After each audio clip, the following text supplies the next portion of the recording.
जय हिंद दोस्तों। मैं आदित्य द्विवेदी आप सभी का स्वागत करता हूं आपके अपने YouTube प्लेटफॉर्म आदित्यांजल जीएस क्लासेस में।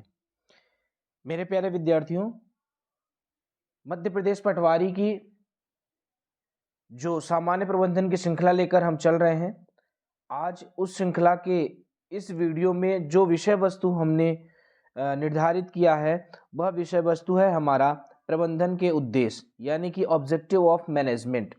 किसका चयन किया हमने? प्रबंधन के उद्देश्य यानी कि ऑब्जेक्टिव ऑफ मैनेजमेंट। इससे विगत वर्षों में होने वाली ग्रुप 2 और सब ग्रुप 4 की कई परीक्षाओं में प्रश्न बन चुके हैं। कैसे प्रश्न बने हैं? बड़े साधारण से बने हैं। अगर हम अच्छे से इसको समझने के प्रयास करेंगे, इसके पीछे की धारणा और कॉन्सेप्ट को अगर अच्छे से समझने का प्रयास करेंगे, थोड़ा कंसंट्रेट होकर बैठेंगे और इसको अच्छे से इसको गहराई में जाके समझने का प्रयास करेंगे, तो उम्मीद है कि इससे बनने वाले प्रश्न आप जरूर हल कर पाएंगे। क्लियर है? चलिए, तो ये जो प्रबंधन के उद्देश्य हैं, तो प्रबंधन के उद्देश्य को हमने 3 प्रमुख श्रेणियों में बांटा है। तो मुख्यतः प्रबंधन के 3 उद्देश्य हैं, इनको हमने 3 श्रेणियों में बांटा है। जो पहला हमारा उद्देश्य होता है प्रबंधन का, वो संगठनात्मक उद्देश्य होता है यानी कि ऑर्गेनाइजेशनल ऑब्जेक्टिव। दूसरा होता है सामाजिक उद्देश्य यानी कि सोशल ऑब्जेक्टिव। तीसरा है व्यक्तिगत उद्देश्य यानी कि पर्सनल ऑब्जेक्टिव्स। अब इन्हीं तीनों ऑब्जेक्टिव को हम देखेंगे, इनके पीछे के प्रमुख लक्षणों को देखेंगे और इतना बस अध्ययन करने के बाद इनसे बनने वाले प्रश्न हम आसानी से कर पाएंगे। क्लियर है? चलिए, तो आगे हम देखते हैं कि क्या है हमारा संगठनात्मक उद्देश्य। किसके बारे में हम चर्चा करेंगे? संगठनात्मक उद्देश्य के बारे में हम चर्चा करेंगे। क्लियर है? चलिए, तो संगठनात्मक उद्देश्य का मतलब है संगठन में उपलब्ध मानवीय व भौतिक संसाधन। भाई, जो भी हमारा संगठन है वो 2 ही चीजों से मिलकर बना होगा, या तो उसमें मानवीय संसाधन होंगे या कहीं ना कहीं भौतिक संसाधन होंगे, और उन्हीं दोनों के समन्वय के लिए हम कुछ अमूर्त संसाधनों का भी प्रयोग करेंगे, और ये जो समन्वय बनेगा यही हमारा क्या कहलाएगा? प्रबंधन कहलाएगा। तो संगठन में उपलब्ध मानवीय संसाधन और जो भौतिक संसाधन होते हैं उनका उपयोग सभी हितार्थियों के हित में करने से है। अगर हम ये सब चीजें कर पा रहे हैं तो यानी कि हम संगठनात्मक उद्देश्य को क्या कर पा रहे हैं? अचीव कर पा रहे हैं। अब जैसे मैं बात करूं कि स्वामी हो गया यानी कि जो ऑनर हो गए, कर्मचारी हो गए, ग्राहक हो गए, ये सरकार हो गए, ये सब क्या आते हैं? ये सब आपके संगठन के एक इकाइयां हैं। क्या है? आपके संगठन की ही इकाइयां हैं, और इन्हीं संगठन की इकाइयों के व्यवसाय के आर्थिक उद्देश्य अगर इनके पूरे हो रहे हैं तो हम किसका? संगठन का उद्देश्य कर पा रहे हैं। तो एक चीज ये भी निकल के आती है कि ये जो संगठनात्मक उद्देश्य का एक प्रमुख उद्देश्य होता है कि व्यवसाय के आर्थिक उद्देश्य पूरे होते रहे। साथ ही साथ इसकी जो विभिन्न इकाइयां हैं मानवीय व भौतिक संसाधनों की, जैसे स्वामी, कर्मचारी, ग्राहक, सरकार, इन पर भी क्या किया जाता है? ध्यान रखा जाता है। क्लियर? अब इसके अंतर्गत संगठनात्मक उद्देश्य के अंतर्गत हमने 3 उद्देश्यों को स्थान दिया है। वो 3 उद्देश्य कौन कौन से हैं? तो सबसे पहले है जीवित रहना। संगठन का जो पहला उद्देश्य है जीवित रहना यानी कि सर्वाइवल। जो भी हमारा व्यवसाय है उस व्यवसाय का लंबे समय तक मार्केट में बने रहना ही क्या कहलाता है? जीवित रहना। क्या कहलाता है? जीवित रहना। कि अगर हम किसी व्यवसाय या कंपनी को हम या किसी स्टार्टअप को लेकर हम चलते हैं तो उसकी एक क्या होती है कि दीर्घ अवधि, भावी दीर्घ अवधि तक उसकी क्या होती है? अस्तित्व बना रहे। ये हमारा क्या होता है? एक प्रकार से संगठन का उद्देश्य होता है। स्पष्ट है यहाँ से? चलिए, तो संगठनात्मक उद्देश्य का पहला जो उद्देश्य है तो वो क्या है? जीवित रहना यानी कि सर्वाइवल। क्लियर है? चलिए, अगला कौन सा होता है इसका संगठनात्मक उद्देश्य का? तो लाभ कमाना यानी कि प्रॉफिट। यानी कि व्यवसाय में उत्पन्न जोखिमों का सामना करने के लिए और व्यावसायिक क्रियाओं के सफलतापूर्वक संचालन में क्या जरूरी है कि वो जो हमारी कंपनी है, वो जो हमारा स्टार्टअप है, वो कहीं ना कहीं प्रॉफिट गेन कर रहा हो। अगर हम प्रॉफिट गेन कर पा रहे होंगे, हम प्लस में चल रहे होंगे, तभी उससे प्राप्त होने वाली आय को हम अपनी संस्थान, कंपनी और स्टार्टअप को आगे बढ़ाने में क्या करेंगे? जहां नीड होगी वहां पर इन्वेस्ट हम लगातार करते रहेंगे, क्योंकि हमारा निवेश सीमित होता है। और जब हम लाभ कमाने लगते हैं, प्रॉफिट गेन करने लगते हैं, तब हम क्या करते हैं? उसी कंपनी को आगे बढ़ा सकते हैं। तो हमारे संगठन का जो क्या दूसरा उद्देश्य क्या होता है? कि प्रॉफिट कमाना। क्लियर? तो एक हो गया जीवित रहना, सर्वाइवल, और दूसरा है लाभ कमाना यानी कि प्रॉफिट, और तीसरा है विकास यानी कि ग्रोथ। प्रॉफिट कमाना ही एकमात्र उद्देश्य नहीं है, जीवित रहना ही एकमात्र उद्देश्य नहीं है। जो भी स्टार्टअप है, तो किसी स्टार्टअप का आने वाले समय में और अधिक वृद्धि हो, ये हमारा क्या होना चाहिए, संगठन का तीसरा उद्देश्य होना चाहिए। ग्रोथ इन द सेंस ऐसा है कि हमने आज एक छोटी सी इकाई में, एक छोटे से संगठन को लेकर हमने किसी स्टार्टअप को इनिशिएट किया, तो क्या हमारा जो भावी उद्देश्य होगा, तो क्या एकमात्र उसी संगठन को लेकर चलते रहना होगा? नहीं। आज हमने एक ब्रांच खोली है तो हम चाहेंगे कि भविष्य में उसकी कई ब्रांचेस हों। आज हमारा टर्नओवर अगर 1 लाख का है तो हम कोशिश करेंगे कि ये टर्नओवर हमारा करोड़ों में कन्वर्ट हो। तो ये इन्हीं उद्देश्यों को लेकर ये जो आपकी वर्तमान में टाटा और रिलायंस कंपनियां हैं, ये आगे बढ़ रही हैं। कहीं ना कहीं इनकी शुरुआत किसी न किसी एक स्पेसिफिक क्षेत्र से या फील्ड से हुआ था, और आज ये लगभग सभी सामाजिक, आर्थिक और है ना क्षेत्रीय जो भी विषय वस्तु हैं, वहां पर इन्होंने अपनी क्या रखी है, पकड़ बना रखी है। कैसे पकड़ बनाई? विकास को महत्व देकर। क्लियर? तो हमने संगठनात्मक उद्देश्य में 3 चीजें देखी, जीवित रहना, लाभ कमाना और विकास यानी कि ग्रोथ। तो आई होप संगठनात्मक उद्देश्य आपको समझ में आ गया होगा। अब हम देखते हैं, जब इससे संबंधित प्रश्न या उदाहरण देखेंगे तो ये चीजें और स्पष्ट हो जाएंगी। सामाजिक उद्देश्य की हम बात करते हैं। प्रबंधकीय क्रियाओं के दौरान सामाजिक हित का ध्यान रखना। जब हम प्रबंधन की क्रिया करते हैं तो ये जो हमारा पूरा मैनेजमेंट है, कहीं ना कहीं ये किस पर निर्भर करता है, उस समाज में रहने वाले मतलब जो ऑर्गेनाइजेशन है वो किस प्रकार के समाज में क्या है, अपना अस्तित्व बनाने की कोशिश कर रहा है, तो उस समाज पर बहुत हद तक निर्भर करता है। इसलिए हमें अपने स्टार्टअप का एक सकारात्मक स्वरूप उस समाज के हित में भी लेकर चलना पड़ता है। जैसे कि पर्यावरण की क्षति, अगर हम किसी कंपनी की स्थापना करते हैं तो हम इस बात पर ध्यान रखेंगे कि हमारा जो उद्योग है वो पर्यावरण की कम से कम क्षति करे, है ना, जैसे कार्बन उत्सर्जन वगैरह है, इसकी मात्रा को क्या करे, कम करे। तो ये जो अगर हमारा रवैया होता है, ये जो हमारा स्वरूप होता है, ये किसका निर्धारण करता है, सामाजिक उद्देश्य। इसमें प्रमुखतः 3 चीजें होती हैं कि जैसे जिस समाज में हमारा उद्योग स्थापित हुआ है, उस समाज में रोजगार के अवसर उपलब्ध कराना हमारी कंपनी या ऑर्गेनाइजेशन का एक प्रमुख उद्योग होगा। जैसे मैं कहता हूँ बड़ी बड़ी कंपनियां हैं, जैसे अभी गुड़ में सोलर पावर प्लांट स्थापित हुआ है, बहुत सारी सीमेंट की फैक्ट्रियां हैं। तो जब ये कहीं स्थापित होती हैं, जिस जमीन पर इनका क्या होता है, अधिकार होता है, तो किसी न किसी भूस्वामी से लेती हैं, तो वहाँ के उन क्षेत्रीय लोगों का, क्योंकि वो वास्तविक में जो संसाधन होता है, चाहे वो भूमि हो, वो पर्यावरण हो, हवा हो, जल हो, तो वहाँ के क्षेत्रीय लोगों का उस पर अधिकार होता है और उसका उपयोग हम करते हैं। तो जाहिर सी बात है उन लोगों का भी हमें थोड़ा क्या करना पड़ेगा, ध्यान देना पड़ेगा। तो क्षेत्रीय लोगों को रोजगार के अवसर हम अपनी संस्था में क्या करते हैं, अवश्य प्रदान करते हैं। क्लियर? फिर वातावरण को दूषित होने से बचाना। हमें ये जरूर ध्यान रखना है कि हमने जिस भूमि में अपने उद्योग की स्थापना की है, तो जाहिर सी बात है हमने पर्यावरण या वनों को ताक पे रख के उसका निर्माण किया होगा, बड़ी मात्रा में वृक्षों को हमने काटा होगा, हमसे प्रदूषण भी हुआ होगा। तो हमारे लिए जरूरी है कि जब हमारा उद्योग स्थापित हो जाए तो उस क्षेत्र विशेष में पर्यावरण को लेकर कुछ न कुछ ऐसी नवाचार या गतिविधियां करनी चाहिए, यानी कि ज़्यादा से ज़्यादा वृक्षारोपण करना, गार्डनिंग करना, ये सब चीज़ें अगर हम स्थापित करते हैं तो ये उस समाज के हित को क्या करेगा, साधने में सहयोग रहेगा। ठीक। फिर हम कहते हैं जीवन स्तर में सुधार हेतु योगदान।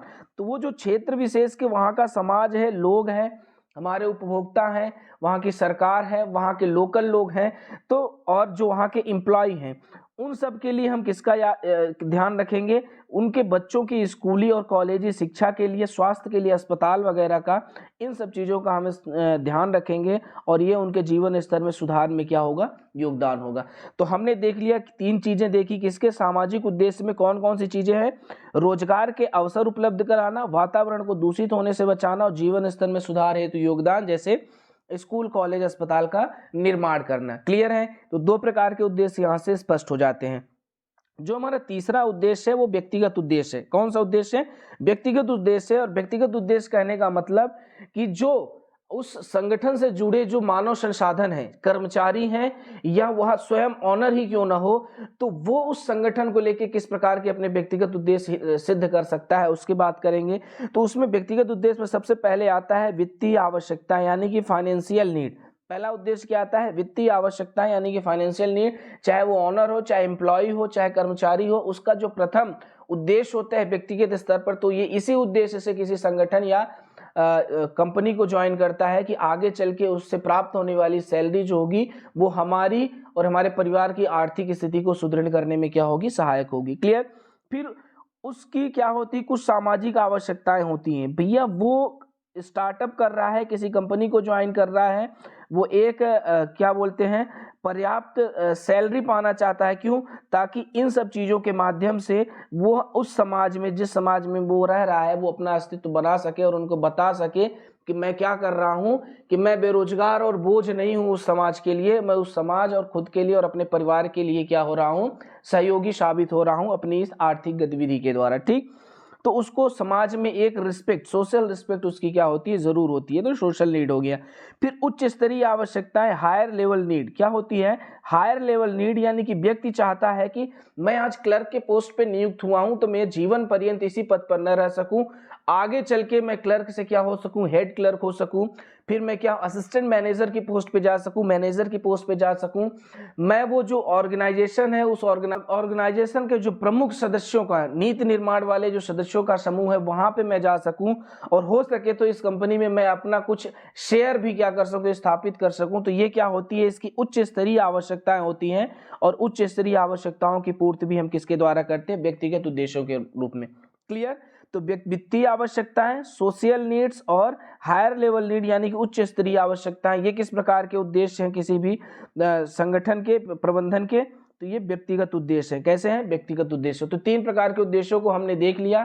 पहला हमने देखा संगठनात्मक उद्देश्य, दूसरा हमने देखा सामाजिक उद्देश्य, और तीसरा हमने देख लिया कौन सा, व्यक्तिगत उद्देश्य।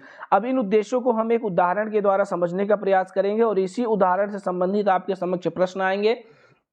और अगर आपने तीनों उद्देश्यों को समझ लिया है तो यहां से आप इसी प्रकार से बनने वाले प्रश्नों को आसानी से कर पाएंगे।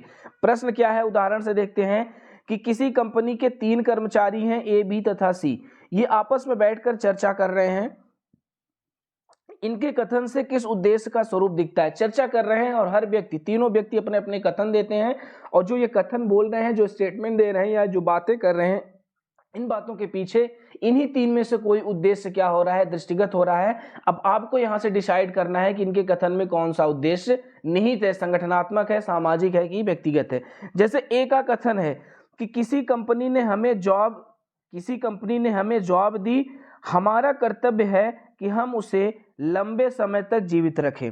ए का कथन क्या है कि किसी कंपनी ने हमें जॉब दी, हमारा कर्तव्य है कि हम उसे लंबे समय तक जीवित रखें, उसका विकास हो और वह निरंतर लाभ अर्जित कर सके। तो ये किसी कंपनी के हित के बारे में बात कर रहा है। तो अब बताइए ये किस प्रकार के उद्देश्य की बात कर रहा है, इसके कथन में कौन सा उद्देश्य निहित है, संगठनात्मक है, सामाजिक है कि व्यक्तिगत है। तो जी हाँ, ये कैसा है, संगठनात्मक। कैसा उद्देश्य है, संगठनात्मक। क्लियर है। तो ये यहां से कथन ए किस प्रकार के उद्देश्य की ओर इंगित कर रहा है, संगठनात्मक। बी का कथन क्या है उसको देखने का प्रयास करते हैं। बी कह रहा है कि व्यवसाय चलाने में सबसे बड़ा योगदान कर्मचारियों का है, इसलिए हमें उनकी भावनाओं पर ध्यान रखना चाहिए। तो कर्मचारियों की भावनाओं पर ध्यान रखने हैं, इसका मतलब हम किस उद्देश्य की बात कर रहे हैं, हम व्यक्तिगत उद्देश्य की, किसकी बात कर रहे हैं, व्यक्तिगत। किस उद्देश्य की बात कर रहे हैं, व्यक्तिगत उद्देश्य की बात कर रहे हैं। क्लियर हो गया। चलिए अगला सी का कथन क्या है, तो सी कह रहा है कि भैया देखो, कंपनी समेत हम सब समाज में रहते हैं, चाहे वो कंपनी हो चाहे हम सब क्यों ना हो, हम सब स्टाफ या मानव संसाधन या कर्मचारी क्यों ना हो, हम सब रहते कहाँ हैं, तो हम सब समाज में रहते हैं। अतः हमें समाज के स्वास्थ्य व सुरक्षा का ध्यान रखना चाहिए। तो यहाँ पे समाज के स्वास्थ्य सुरक्षा की बात कर रहा है, यानी कि यहाँ पे कौन सा ऑब्जेक्टिव है, सोशल। कौन सा है, सोशल ऑब्जेक्टिव है। क्लियर है। तो आप यहां से समझ पाएंगे तो कि कौन सा उद्देश्य प्रबंधन का यहाँ पे दृष्टिगत हो रहा है। क्लियर है। चलिए तो इस तरीके से हमने तीनों प्रकार के उद्देश्यों को देख लिया। संगठनात्मक उद्देश्य हमने देख लिया, हमने सामाजिक उद्देश्य देख लिया और हमने व्यक्तिगत उद्देश्य भी देख लिया। अब हम देखेंगे अगला हमारा टॉपिक होगा प्रबंधन का महत्व। किसके बारे में देखेंगे, प्रबंधन का महत्व यानी कि इंपॉर्टेंस ऑफ मैनेजमेंट। अब तक जो भी हमने क्लासेस ली हैं प्रबंधन की, यूं कहें तो ये प्रबंधन का महत्व इन सभी क्लासेस का क्या है, कक्षाओं का निचोड़ है या सभी थ्योरी का निचोड़ है। तो मुझे नहीं लगता कि ये जो महत्व है अब इनको आपको ज़्यादा समझाने की ज़रूरत होगी, लेकिन हमने इसको क्या किया है कि एक समुच्चय में स्थापित कर दिया है ताकि आप उसको क्या कर सकें, एक्सेस कर सकें। क्लियर है? चलिए, तो प्रबंधन का जो पहला महत्व निकल के आता है, संस्था के निर्धारित लक्ष्यों की प्राप्ति में प्रबंधन का उद्देश्य क्या होता है? किसी भी संस्था के निर्धारित लक्ष्यों की प्राप्ति में, यानी कि to achieve predetermined objective of the institution.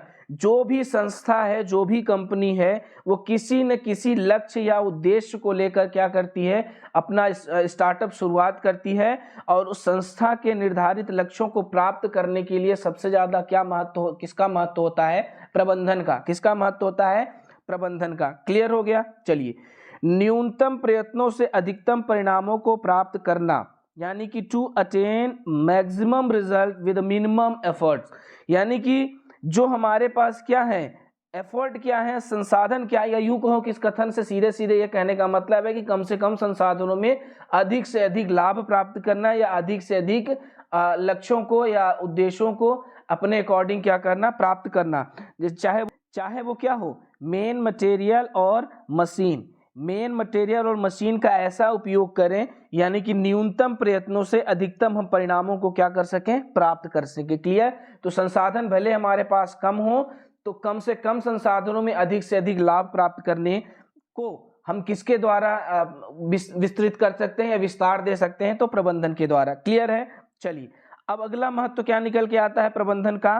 तो देख रहे हैं आप कि उत्पादन के विभिन्न साधनों में समन्वय स्थापित करने में, उत्पादन के विभिन्न साधनों में समन्वय स्थापित करने में, यानी कि to coordinate the different factor production.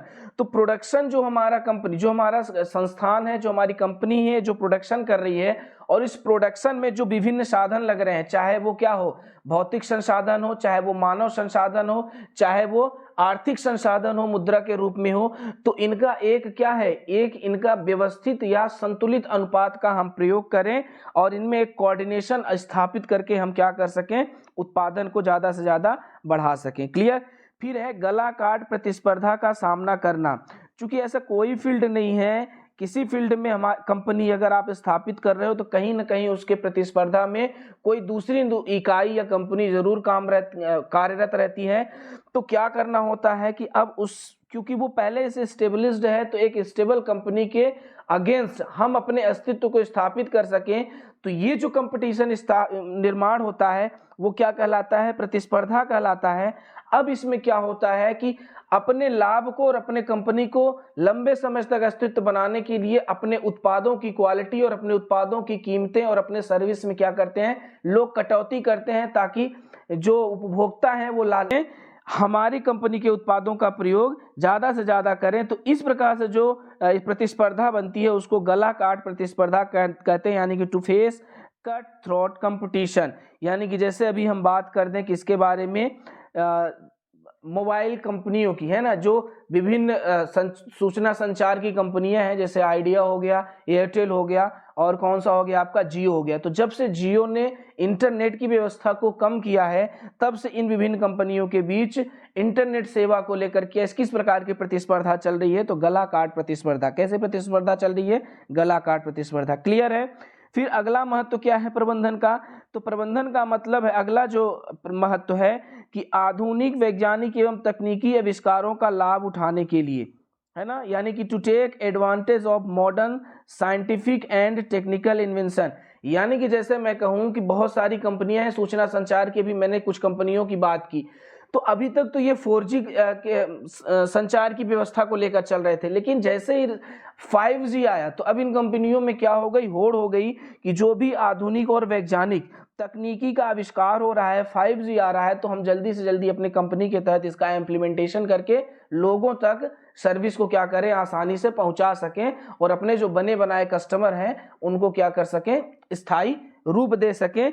तो यहां से ये चीजें क्लियर होती हैं।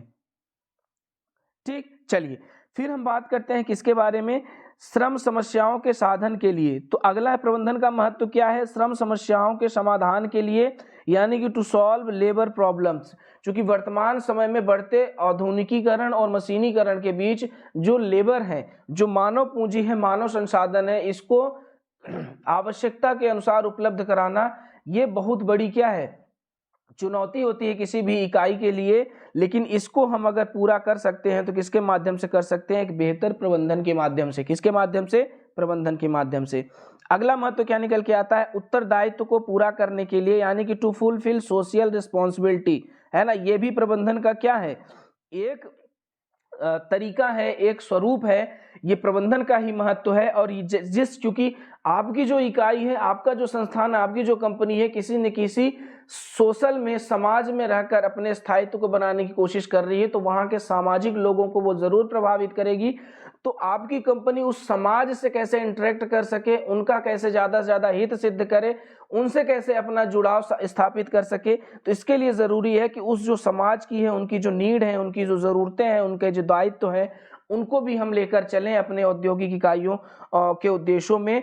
तो ये भी हम किसके अनुसार कर सकते हैं, तो वहां के लोगों की जरूरतों को क्या करना, ज्ञात करना और उसके अनुसार चीजें प्रोवाइड करना, ये भी किसका है, प्रबंधन का ही महत्व है। किसका महत्व है, प्रबंधन का। फिर अगला क्या निकल के आता है, गैर व्यावसायिक संस्थानों के लिए भी महत्व। क्या निकल के आता है, गैर व्यावसायिक संस्थानों के लिए भी महत्व। तो प्रबंध क्या है, किसी व्यावसायिक संस्थान के लिए, यानी कि लाभ अपने स्वतः स्वलाभ सिद्ध करने वाली कंपनी के लिए बस आवश्यक नहीं है, कोई भी गैर लाभकारी संस्था हो, जैसे एनजीओ हो, ऐसी अगर कोई संस्थाएं हैं, तो उनके लिए भी प्रबंधन का महत्व क्या होता है, बहुत ज्यादा होता है। यानी कि importance of management in non trading organisation. तो ये जो विभिन्न प्रकार की एनजीओ हैं, ये गैर लाभकारी संस्थाएं हैं, इनके लिए भी क्या होता है, प्रबंधन का महत्व बहुत ज्यादा होता है। फिर है परिवर्तन के समय महत्वपूर्ण, यानी कि importance in a changing time. जैसे अभी मैं कहूं कि जैसे ही पंचायती राज को हटा दिया गया और सामान्य प्रबंधन को जोड़ दिया, तो क्या आपने पटवारी पद को प्राप्त करने का जो आपका लक्ष्य था, जो उद्देश्य था, तो क्या आप उसको आपने छोड़ दिया, क्या उससे आप अलग हो गए, नहीं, बल्कि आपने क्या किया, तैयारी को और आगे बढ़ाया और अपने आप में उस मैनेजमेंट को लेकर, ये जो सामान्य प्रबंधन का विषय है, उसकी तैयारी को क्या किया, आपने जारी रखा और आज आप अपनी सफलता की ओर आगे बढ़ रहे हैं। तो यही कहने का मतलब है, क्यों कर रहे हैं ऐसा आप, क्योंकि आप में मैनेजमेंट का कहीं ना कहीं गुण विद्यमान है। तो ये प्रबंधन का ही महत्व है कि परिवर्तन के समय आप क्या कर सकते हैं, अपने आप को मैनेज कर सकते हैं। संघर्षों की समाप्ति में, एंड ऑफ कॉन्फ्लिक्ट्स। आप किसी संस्था या कंपनी से जुड़े हैं, तो आप कहीं ना कहीं मानव संसाधन होगा, श्रमिक होंगे, लेबर होंगे, तो उनके विचारों और उनकी मांग को लेकर कंपनी के बीच क्या होता है, कॉन्फ्लिक्ट, यानी कि विवाद होता रहता है। कभी कभी हड़ताल होगी, विभिन्न मांगों को लेकर धरना प्रदर्शन किया जाता है। तो ये जो कॉन्फ्लिक्ट है, इनको दूर करने के लिए क्या जरूरी होता है, एक बेहतर मैनेजमेंट। क्या जरूरी होता है, बेहतर मैनेजमेंट। तो ऐसे कॉन्फ्लिक्ट के समय भी मैनेजमेंट का महत्व क्या हो जाता है, अत्यधिक बढ़ जाता है। क्लियर है। तो यहां से हमने किसके बारे में देख लिया, प्रबंधन के महत्व के बारे में। अब हम आज की क्लास से संबंधित कुछ प्रश्न करेंगे और आप बताइएगा कि इन बनने वाले प्रश्नों को क्या आप हल कर पा रहे हैं। मुझे लगेगा कि आप आसानी से कर पा रहे हो, तो यानी कि आज की क्लास का समझाना स्पष्ट हो गया। और इस चीज का निर्धारण कर लीजिए कि इस टॉपिक से इसी प्रकार से प्रश्न सामान्यतः पूछे जाते हैं। पहला प्रश्न है कि कौन प्रबंधन का उद्देश्य नहीं है। लाभ अर्जित करना बिल्कुल है, संगठनात्मक उद्देश्य है। संगठन का विकास करना, ये भी संगठनात्मक उद्देश्य है। रोजगार उपलब्ध कराना, ये सोशल क्या ऑब्जेक्टिव है। नीति निर्धारण करना, ये उद्देश्य भी हमने प्रबंधन के इन तीन उद्देश्यों में नहीं पढ़ा है। तो इसका आंसर क्या हो जाएगा, डी। प्रबंध का सामाजिक उत्तरदायित्व है, यानी कि सामाजिक उद्देश्य क्या है प्रबंध का, केवल कर्मचारियों के प्रति होता है, सभी के प्रति होता है, सरकार के प्रति होता है, केवल उपभोक्ता के प्रति होता है।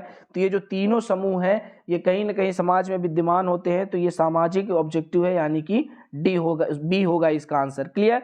चलिए अगला प्रश्न क्या हो जाएगा कि निम्न में से कौन सा प्रबंधन का उद्देश्य है, कौन सा प्रबंधन का उद्देश्य है, संगठन का उद्देश्य, सामाजिक उद्देश्य, व्यक्तिगत उद्देश्य या उपर्युक्त सभी। तो हमने तीन ही उद्देश्य पढ़े और तीनों यहाँ पर उपलब्ध हैं, यानी कि इसका आंसर क्या हो जाएगा, डी। फिर चौथा अगला प्रश्न क्या है कि निम्न में से कौन सा प्रबंधन का संगठनात्मक उद्देश्य नहीं है। कौन सा, ये नहीं जरूर पकड़ना। तो कौन सा नहीं होगा, व्यवसाय को जीवित रखना, ये भी इसका पहला ही उद्देश्य था। रोजगार का सृजन करना, क्या ये उद्देश्य है? नहीं, ये सामाजिक उद्देश्य है। कैसा उद्देश्य है? सामाजिक उद्देश्य है। और लाभ कमाना, विकास करना, ये तीनों कैसा उद्देश्य है? संगठनात्मक उद्देश्य है। तो आज का ये टॉपिक कंप्लीट होता है जिसमें हमने संगठन के उद्देश्य देखे और साथ ही साथ हमने प्रबंधन के महत्व देखे, यानी कि प्रबंधन के उद्देश्य और प्रबंधन के महत्व देखे और उससे संबंधित बनने वाले प्रश्न और इस उद्देश्य से संबंधित किस प्रकार के कथनात्मक प्रश्न पूछे जाते हैं उसको भी हमने हल किया। अब मिलते हैं नेक्स्ट वीडियो में। आपको ये वीडियो कैसा लगा आप अपने सुझाव कमेंट बॉक्स में ज़रूर दीजिएगा। माता पिता, गुरुजनों, सैनिकों और किसानों का सदैव सम्मान कीजिएगा। ये हमारे और राष्ट्र के अस्तित्व के निर्माता हैं। मिलते हैं नेक्स्ट वीडियो में, तब तक के लिए आप सभी को जय हिंद।